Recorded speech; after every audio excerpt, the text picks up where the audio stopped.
Yes, alright. Oli ku Yugi Update CV kosinzira okuba ng'otuuliza gwe mukwano gwange ali eyo. Abali mu diaspora mbatumiddeko nnyo mugamba mutya mwenna bali eyo. Akati nno bwe tutuukidde ku mpewo nga si birungi eri Chief of Defence Force Muhoozi Kainerugaba amanyikiddwa ennyo ng'afunye ettutumu ku social media olw'okugenda mu maaso n'okuba ng'atwitinga ku mukutu gwe ogwa Twitter. Kati birungi si birungi gwe ali eyo ampuliriza. Ki Kalumanywera avudde ku ki? Tugenda kuba nga tubikuwa naye sooka okkire wansi awaliwo ekigambo subscribe kikoneko obeere nga naawe otweyungako osobole okubeera wamu naffe. Abanajja mu comment section nja kwongera okubeebaza. Naawe anaasubscribinga ojja kuba ng'okoze ky'amaanyi nnyo. Kakati nno Muhoozi Kainerugaba social media yabimuzaalidde era kigambibwa yandibanga ku akawunti ye baamaze okuba nga bamudisqualifyinga era wenjogera takyali ku mukutu omugattabantu ogwa social media. Entabwe eva ku ki? Entabwe yava oluvannyuma lwa Kenyan activist we are pushing okubanga ayagala babaninge akaunti ya CDF ya Chief of Defence Force Muhoozi Kainerugaba. Naye gye tuyise emabega gye tuvudde emabega kibadde tekinabeera kubanga kikonfamingibwa era nga kiri clear nti oba Muhoozi Kainerugaba oluvannyuma lwa akaunti ye eno okubulwawo, jjukira akaunti yavuddeko era teyazzeemu kulabikako. Kakati nga beebuuza ng'ebiri ku mimwa gy'abakommenters ku social media beebuuza nti Muhoozi Kainerugaba ye yadisqualifyinze, yadisconnectinze oba yadiactivatinze akaunti ye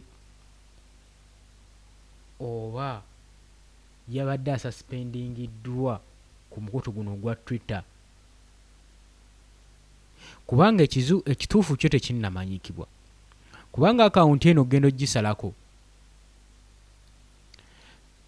twalabyeko nga omu ku ba human right activists ow'eggwanga erya Kenya ayisa ekirowoozo ku mukutu ogwa Twitter ng'agamba nti agenda kukola bukubirire okusobola okulaba nga akawunti ya General Muhoozi Kainerugaba ebaaningibwa eggibwewo kubanga terina mugaso. Waayise kaseera kabale mu kaseera mpawe kaagwa akawunti eno yagenze maaso n'okuba nga edisqualifyingibwa nga bagiwenja ku Twitter tebagirabako. Kati nga twebuuza Muhoozi yadiactivatinze akawunti eno oba waliyo omuntu omulala oba yabaningiddwa? Ebyo byonna tukyabyebuuza. Oyinza n'okwebuuza ki ekyaviiriddeko akawunti eno okuba nga ebulawo. Bigambo ki ebyamuzaalidde ku luno Kalumanywera? Kubanga tukimanyi bulungi nnyo ono agenda mu maaso n'okutwitinga ekintu kyonna ky'aba asanze ekimunyumidde n'akikwata n'akiteeka ku akawunti ye eya X.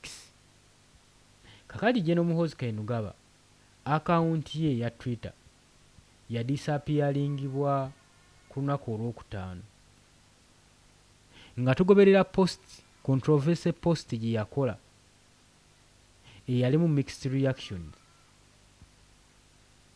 Ku akawunti eno gye yagenda mu maaso n'okupostingako eyali ebalirwako abantu akakadde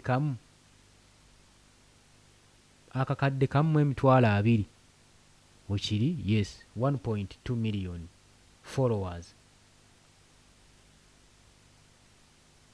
Mu kaseera ako yali tesobola kubeera ng'eri accessible paka na kaakati.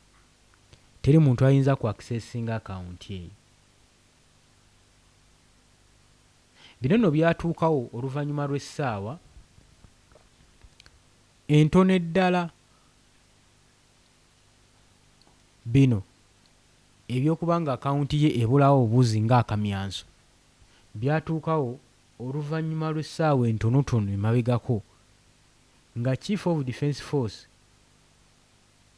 yali akoze post ng'agezaako kulumbagana n'okutiisatiisa saako okukuba Mrs. Winnie Byanyima, mukyala w'opposition Dr. Kizza Besigye. Era ono yamutiisatiisa nnyo ku mukutu ogwa Twitter ku bigambo bye ŋŋenda okukuwa bisitagenda kubanga neegattiramu byange. Ekyatanula bannansi si mu ggwanga lyokka Uganda wabula n'abali ku muliraano okubeera concerned ne post eno Chief of Defence Force gye yali agenze mu maaso n'okupostinga. Nagambye oli ku UG Update TV kusinzira obbanga otuwuliriza tuli bakosefu naye tujja kubanga tubaweererezaayo mu mbeera yonna yonna. Kakati mu reaction ezaagenze mu maaso, omu ku bannakenya political activist awangaalira mu Canada, Miguna yagenze mu maaso n'akoowoola wabeerewo okuggibwawo kwa akawunti oba okuggyawo okwa Muhoozi ku social media, nga bagamba Muhoozi yeetaaga okujja ku social media naye tukikoze tutya? Tutemere wamu ependa sobole okulaba ng'ono ava ku social media. Mu bigambo bye yayogeddewo ati, let's permanently remove this human from social media and maintain some hygiene here.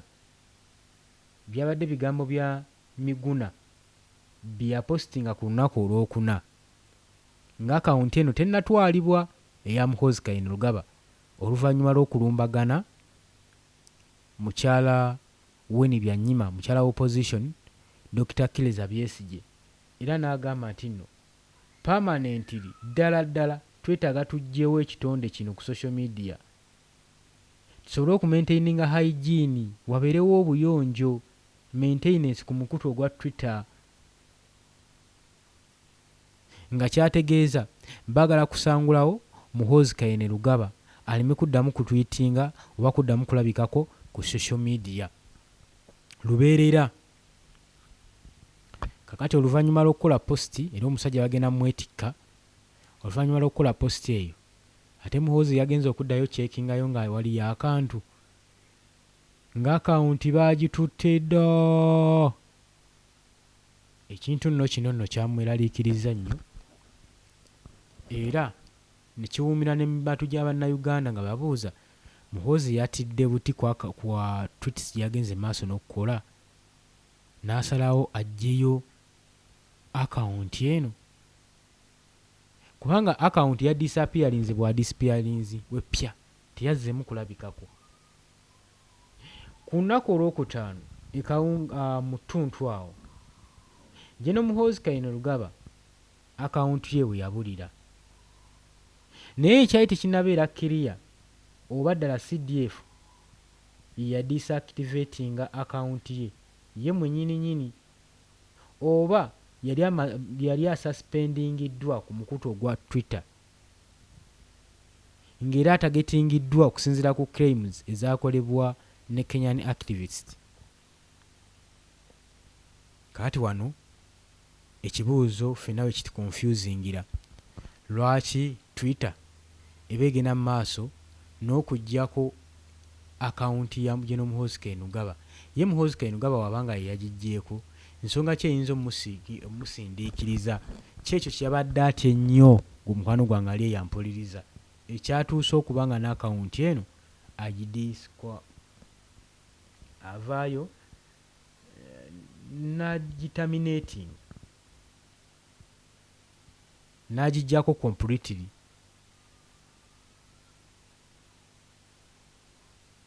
Oli ku UG Update TV, nyongera okujjukiza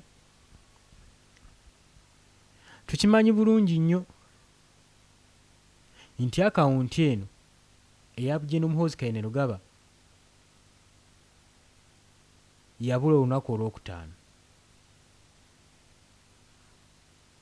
wabula azze mu maaso nga waliwo akawunti zajja adeactivatinga ate n'amala n'azireactivatinga ku mukutu gwe ogwa Twitter n'ensonga eziwerako. tujjukire bulungi nnyo mu April omwaka ogwa 2022 yagenda mu maaso n'okudeactivatinga akawunti ye eyaliko abantu 50,000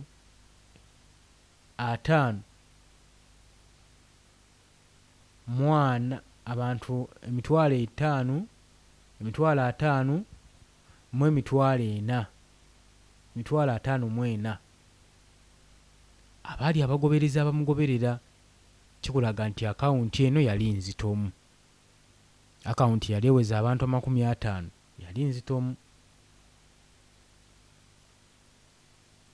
Era kino ekikolwa buli muntu yakkiriza nti Muhoozi akyekoleddeko nga ye.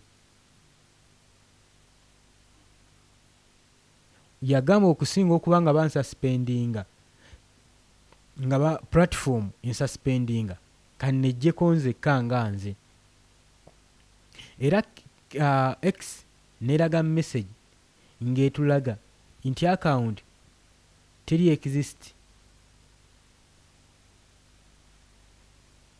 exist ate tekuli suspension note.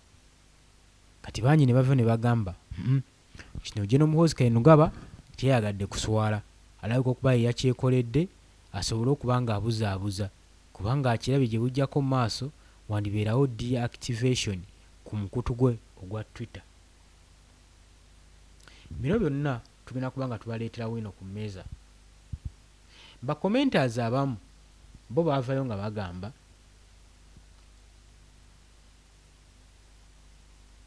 abangi baavayo nga bagamba nti baali bo basuubira nti yandiba yadeactivatinga ku nsonga ezigenda mu maaso oba nga waliwo ekizibu eky'amaanyi oba technical error oba nga waliwo ekyamutiisa nga kino manye ekintu ekiyinza okuba nga kitiisa Muhoozi Kainerugaba kiteekeddwa okuba nga kitiisa n'abawagizi be. Oba abamu baagamba nti osanga abawagizi be basupporters be baadde beetaagamu ka break n'asalawo okuba nga ajjawo omukutu guno ogwa X okuva ku social media. Newankubadde tewaali clear explanation eyaweebwa mu kaseera ako, naye bingi byayogebwa, bingi byagesingibwa okusobola okuggyayo amakulu amakusu agali mu Muhoozi Kainerugaba okuggulangawo akawunti ez'okumukumu ng'eno waaziggalawo.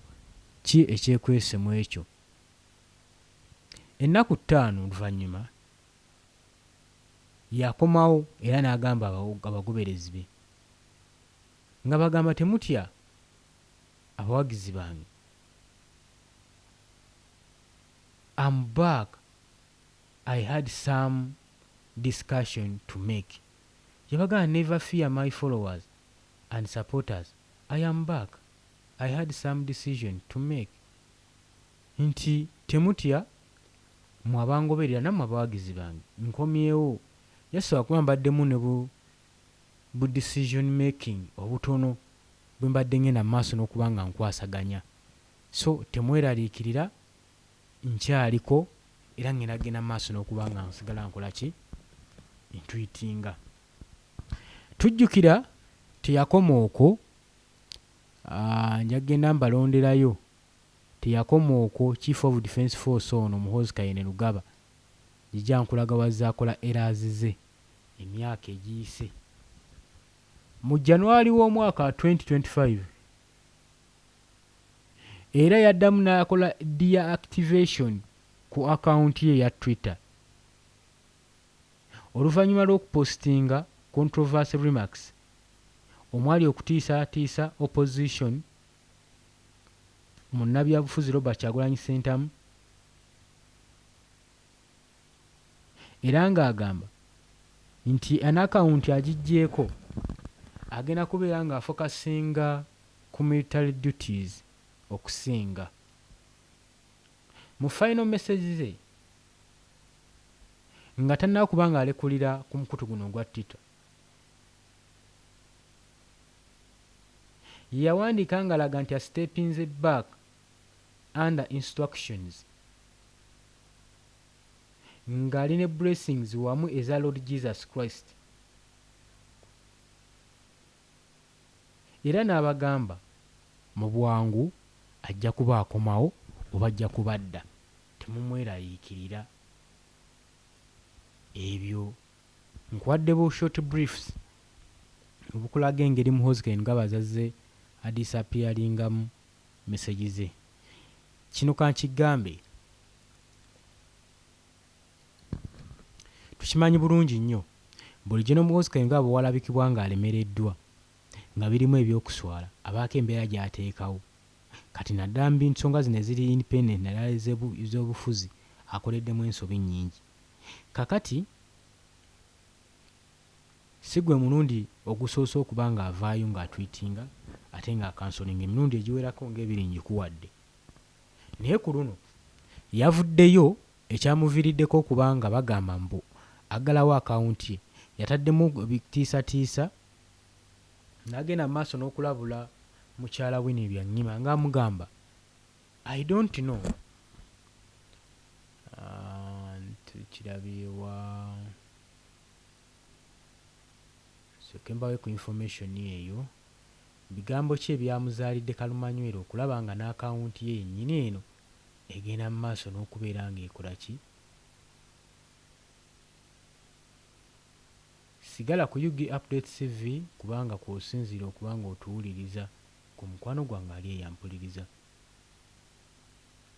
Kakati okusinziira ku social media ebigambo ebiyinza okubeera nga byatiisiza Chief of Defence Force ono okuba nga deactivatinga akawunti ye ku social media, mwabaddemu okukwanyisiganya ebigambo nga ono top military figure amanyikiddwa ennyo diplomat ng'agenda maaso n'okukola controversial statements ku mukutu we Jack Twitter si mupya, naye ng'ajjukira bino byagenda mu maaso n'okuba ng'atwitinga nga yes Chief of Defence Force bigenda mu maaso n'okubeera nga biina image gye biteeka ku internationally. Era controversy eno yatandika oluvannyuma lwa official account okuva mu Iran Embassy mu South Africa okusharinga tweet ng'emookinga Uganda, ng'era nga bagenda maaso n'okugamba statement eno yajja n'Omuhoozi Kainerugaba gye yali akoze the latest phenomenal kwegamba ekintu ekiri awo ekyokusaagirira ekyokuentertaininga abalala ku Africa Got Talent. Tweet eno yatuuka eri Muhoozi Kainerugaba era nga kigambibwa UPDF Brigade nga ye bwe yagamba nti ajja kusobola okukapukyalinga Trump mu less than 2 weeks. Ekino kyanyiiza nnyo Abayiraani ng'agamba America ne Israel tebeetaaga kuyiwayo division namba ey'amagye. Brigade y'omu mu UPDF amala okusalako ekibuga ekyo Darham n'akiwamba. Era n'abagamba mu less than 2 weeks aba amaze okuba ng'akikapukyalinga. Era n'agamba it can't take us more than 2 weeks to capture Trahan. A UPDF brigade is enough for that job. Byali bigambo bya Muhoozi Kainerugaba nkuzzaayo emabega okulaga embiranye evaawo wakati wa Winnie Byanyima saako ne Muhoozi Kainerugaba. Kakati embeera oluvannyuma lw'okubijja, Winnie Byanyima amanyikiddwa ennyo nga munnabyabufuzi mu ggwanga erya Uganda era nga former partner wa President Yoweri Kaguta Museveni. Yavaayo n'akuliticizinga comment yakolebwa embassy ya Iran era n'agamba nti Uganda's national defense and international relations were too important to be treated as a joke.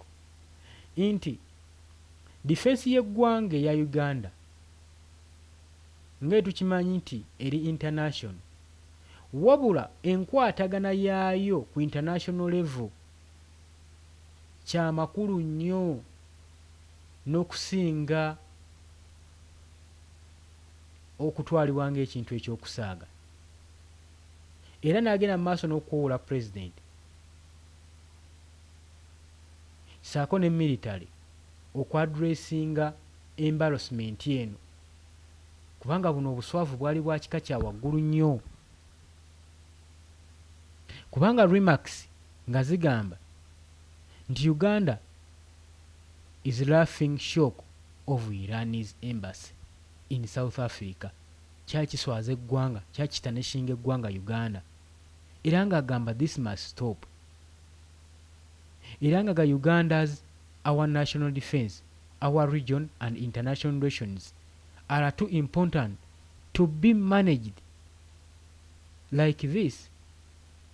Nti enkwatagana y'eggwanga erya Uganda n'amawanga ag'ebunaayira, omukwano ogwo gwa mugaso nnyo nnyo nnyo nnyo okubanga gumanagingibwa mu ngeri Muhoozi Kainerugaba gye yali ng'akitwalamu,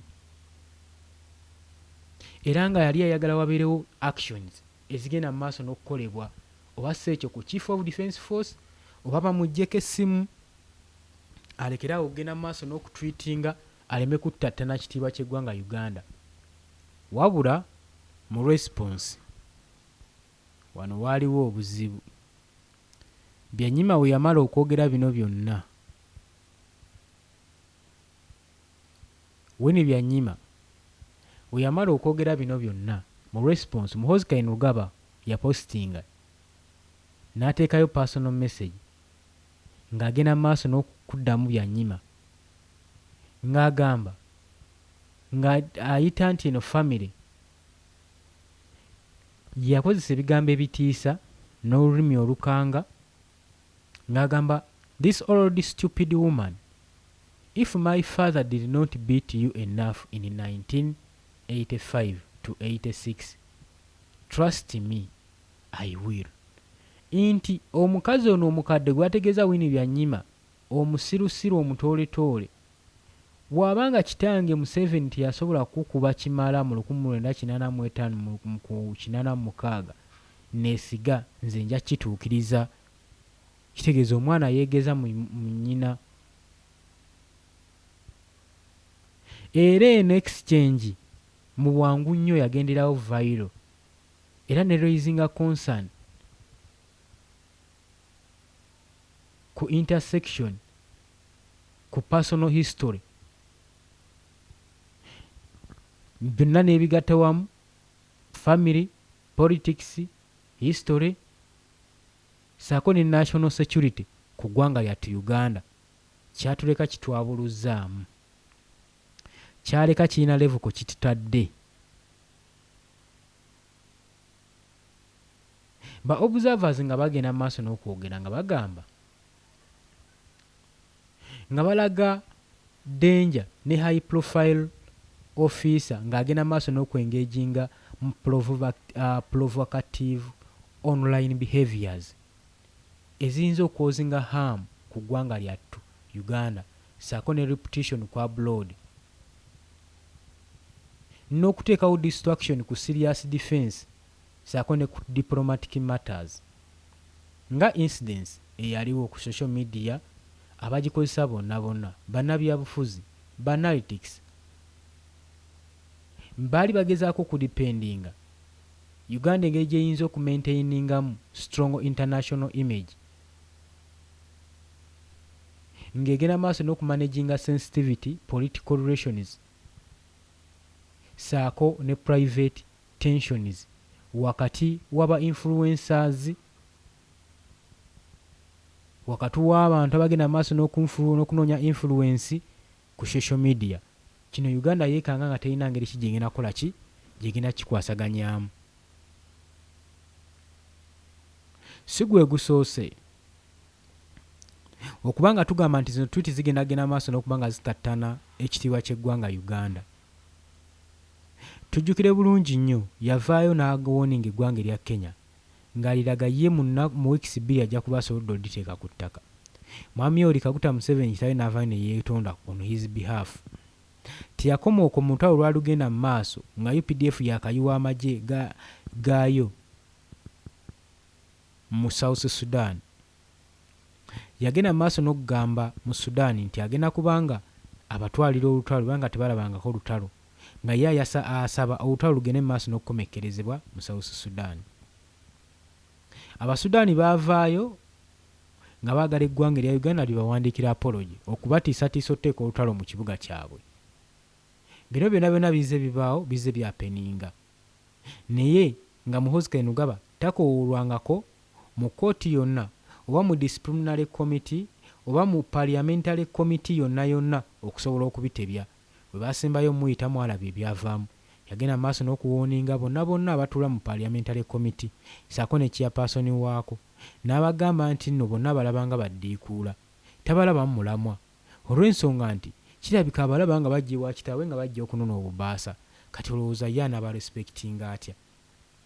So Uganda tukyalina ebirumirwa bingi newankubaddeyo bivuddeyo tulabyeko n'ekitongole ekya Uganda Human Rights Commission ekya Madia Muwangadya nga kyefubaako okulaba nga kigezaako kukangavula Muhoozi Kainerugaba naye tewali action yali eteekingiddwa ekikulaga nti no bino byonna byakumala mbulago. Tewali nsonga nnuŋŋamu eyinza kutaasa Munnayuganda oba Uganda image yaayo kufa.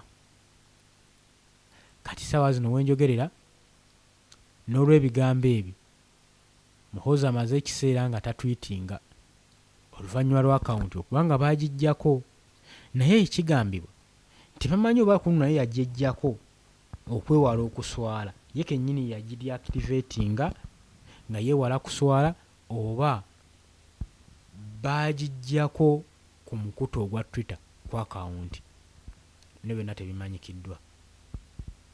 Nagambye oli ku UG Updates TV kosinzira obbanga otuwuliriza wagala otweyungako okkirira wansi waliwo ekigambo subscribe kikoneko obeere nga otweyungako. Mbagala nnyo bannange embeera weetyo wegenda maaso mu ggwanga Uganda bannabyabufuzi nga tebagenda maaso nakwessaamu bitiibwa bebalwanirira eddembe lyabuntu kakati gwe balwanirira otuuka ekiseera n'otula n'ogamba naye abannwanirira bo bali mu mbeera ki oba olaba nga nabo bennyini tebasobola kwemaintaininga kati ate olwo ggwe. So tugezaako okulwanirira ekitiibwa ky'eggwanga lyaffe Uganda kireme kubeera nga kittattanyizibwa sira okubeera nga Uganda tebalirwamu nsa. Omanyi engeri Abannayuganda gye batuyisaamu ebweru batuyisaamu okubasinziira ku bigenda mu maaso ewaka waffe bo bennyini n'omusango baguteeka ku ffe bagamba ffe balina change ffe abasobola oteekawo enkyukakyuka n'ebikyuka naye batuyisaamu amaaso olw'ensonga nti byatulema okukola ne change yennyini yatulema. Kati lwaki tebakuyisenga mu maaso? Bana nga bali mutala w'amayanja mbatumiddeko nnyo kimanyi kwe muli mutuninga UG Updates TV gwatana sharinga atana subscribinga nkukubiriza gwatana kubeera nga otweyungako wena ayagala okujja mu comment section okukkirira wansi awo waliwo ekigambo subscribe n'okikoonamu noba nga osobola bulungi nnyo otwegattako. Munzikirize ngende maaso n'okubasiibula kubanga obudde empinde butuliiridde birungi si birungi tugenda kubanga tukomawo ng'omukwano gwange ali eyampuliriza tugenda kubanga tukomawo saawa yonna soke nkuwe kantu kano tugenda kubanga tuleeta information emala okufiidinga osigale ng'oli illiterate ng'omanyi ebigenda mu maaso mu ggwanga lyo si nsonga oba oli mu buwaŋŋanguse mukasita osubscribinga ku UG Updates TV buli kimu kijja kuba kikola ki kikutuukako. Kakati nno wano wensinziza okubanga mbaagaliza olunaku olulungi mweraba mbaagala nnyo.